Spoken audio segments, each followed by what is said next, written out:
fondo pensione che diventi il punto di riferimento per tutto il Veneto, un'idea che si fa strada in modo importante durante l'assemblea dei soci di Solidarietà Veneto, dove il presidente Paolo Bizzotto ha lanciato l'idea di trasformare il fondo ampliando la platea degli aderenti, un'ipotesi che è piaciuta anche ai sindacati che vedono nella previdenza complementare uno strumento sempre più centrale per il futuro dei lavoratori.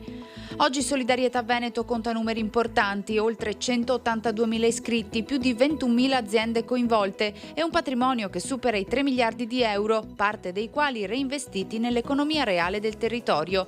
E proprio nei primi mesi del 2026 si registra un vero boom di adesioni, soprattutto tra i giovani, con un'età media dei nuovi iscritti intorno ai 36 anni. Un segnale chiaro: cresce la consapevolezza sull'importanza di pianificare il proprio futuro previdenziale. Bisogna sottolineare il fatto che abbiamo un'età media di 43 anni dei nostri associati, contrariamente a un dato nazionale di 47 anni, quindi significa che i giovani capiscono l'importanza della previdenza complementare e si associano appunto a Solidarietà Veneto. Una realtà che cresce nel territorio e spinge ad un'educazione previdenziale attraverso sportelli di ascolto capillari. Noi vantiamo un primato, abbiamo 300 punti di ascolto in tutto il territorio.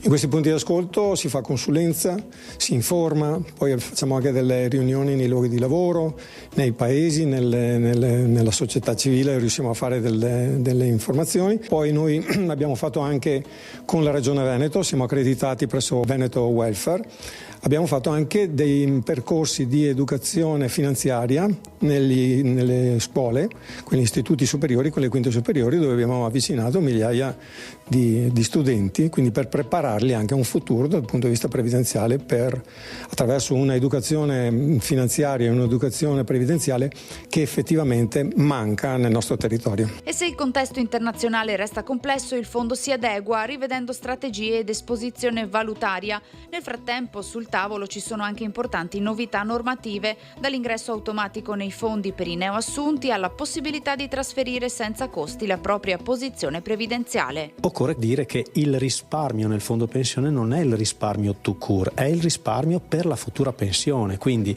Solidarietà Veneto nasce come associazione con un accordo tra persone, tra aziende, lavoratori e lavoratrici che decidono pragmaticamente di risolvere il problema delle pensioni pubbliche che nasce a causa della demografia asfittica, trasformando la pensione del diritto in una pensione di progetto di risparmio.